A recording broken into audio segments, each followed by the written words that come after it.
চলো আয়। Hello everyone and again welcome back to my channel. আজকে আমি যাচ্ছি তারকেশ্বরে। আমার মায়েরা অলরেডি এগিয়ে চলে গেছে আর আমার একটু বেরোতেও লেট হয়েছে।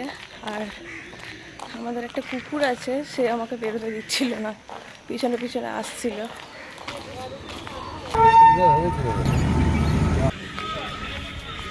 কোথাও যাওয়ার আগে মায়ের দর্শন করলে দিনটা ভালো যায়, তাই ভাবলাম মায়ের দর্শন করেই যাই। তো মায়ের দর্শন করে নেওয়ার পরে আমরা বেরিয়ে পড়লাম লঞ্চে ওঠার জন্য। আর দেখো এখান থেকে মন্দিরটা কত সুন্দর লাগছিল। আর এই দেখো আমরা আর ওপারে যেতেই এই গাছটা চোখে পড়লো। গাছটার মধ্যে কোনো পাতা নেই, শুধু বেল ভর্তি হয়েছিল। তো তারপরে চলে এলাম বাউরিয়া স্টেশনে। তো সেখান থেকে চলে গেলাম হাওড়া। তো হাওড়া থেকে ট্রেন চেঞ্জ করে এবার তারকেশ্বর লোকালে উঠে তো পৌঁছে গেলাম তারকেশ্বর। আর এই হলো মন্দিরের বাইরের গেট। তো ঢুকেই দেখলাম অনেক মেলা বসেছে। তারপরে চলে গেলাম আমরা একটা রুম নেওয়ার জন্যে। আর রুম তো কিছুতেই পাচ্ছিলাম না। একটা পান্ডা আমাদের এইদিকে নিয়ে যাচ্ছিল, আলটিমেটলি তার কাছে রুম ছিলই না। তো এত বিরক্ত হয়ে গেছি, একটু পরে আমার মুখটা দেখতে পারবে যে কতটা বিরক্ত আমি। তো যাই হোক, অ্যাট লাস্ট একটা রুম আমরা পেলাম। রুমটা খুবই ভালো ছিল আর পুরো ফাঁকা ছিল। আর রুমটা খুবই ভালো, ফাঁকা, একদম পরিষ্কার রুম আছে। রুমের মধ্যে বেশি কিছু ফার্নিচার বা কোনো কিছু নেই। আর ওই সময় প্রয়োজনও নেই, কারণ আমরা শুধু ব্যাগটা রাখবো আর পুজো দিতে যাব। তো এখন প্রসাদ নেওয়া হচ্ছে, তারপরে যাব, গিয়ে স্নান করব, তারপর পুজো দেবো। এই বাবার মন্দির দেখা যাচ্ছে। এখন গিয়ে দুধ পুকুরে আগে স্নান করব, তারপরে পুজো দেবো। চলো তোমাদের মন্দিরটা দেখায়। এই দেখো মন্দিরের সামনে চলে এসছে।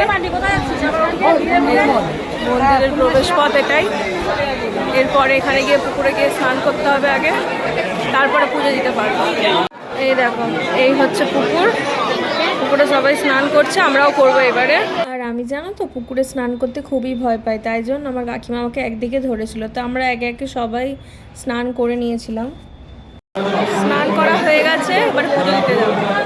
আর এটা হচ্ছে বাবার মন্দির। ওখানে যেহেতু ফোন অ্যালাউ ছিল না, তাই জন্য আমি বেশি ভিডিও করতে পারিনি। আর ওই দিনেও জানো তো প্রচণ্ড ভিড় হয়েছিল। তো আমরা এখন পুজো দিয়ে নিজেদের রুমে চলে এসে রেডি হয়ে নিয়েছি, কারণ আমাদের আবার বেরোতে হবে। আর দেখো সবাই মোটামুটি রেডি হয়ে গেছে। আর তারপরে বেরোনোর পরে আমরা এই পাশেই একটা মন্দির ছিল মায়ের, সেখানে এসেছিলাম। তাহলে তো পুজো দেওয়া হয়ে গেছে, হোটেল থেকে বেরিয়ে পড়েছি। এবার যাবো খেতে, কারণ খুব জোর খিদে পেয়েছে। সকাল থেকে এখনো পর্যন্ত কিছু খাইনি, এবারে খাবো।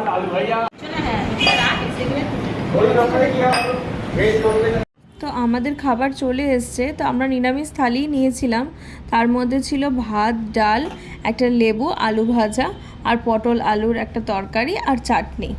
খাবারগুলো জানো তো খুবই টেস্টি ছিল, সেটা তোমরা আমার মুখের রিয়াকশান দেখেই বুঝতে পারবে। আর সকাল থেকে না খেয়ে থাকার কারণে খাবারগুলো আরও ভালো লাগছিল। তোমরা যদি আসো এই হোটেলে খাবার দাবার খেতে পারো। এখানের খাবার দাবার খুবই ভালো, খাবারের কোয়ালিটিও খুব ভালো আর পরিমাণটাও খুব ভালো দেয়, টেস্টও খুব ভালো। তো বেরিয়ে আমরা আবার মন্দিরের দিকে যাচ্ছিলাম, কারণ যখন আমরা জল ঢেলেছি তখন অনেকটাই ভিড় ছিল, তো ভালো করে বাবাকে দেখতে পাইনি। তো তার জন্য আবার গিয়েছিলাম বাবার কাছে। তখন বাবার আরতি হচ্ছিল। আর বাবার কাছে গিয়ে আরতি দেখে জানো তো আমার মন প্রাণ পুরো জুড়িয়ে গিয়েছিল। ওই জায়গায় দাঁড়িয়ে পুরো গা ফুলে উঠছিল। আর এই যে তোমাদের বললাম এই দুধ পুকুর, এই দুধ পুকুরেরও শুনেছি আলাদা একটা গল্প আছে পুকুরটা তৈরি হওয়ার জন্য।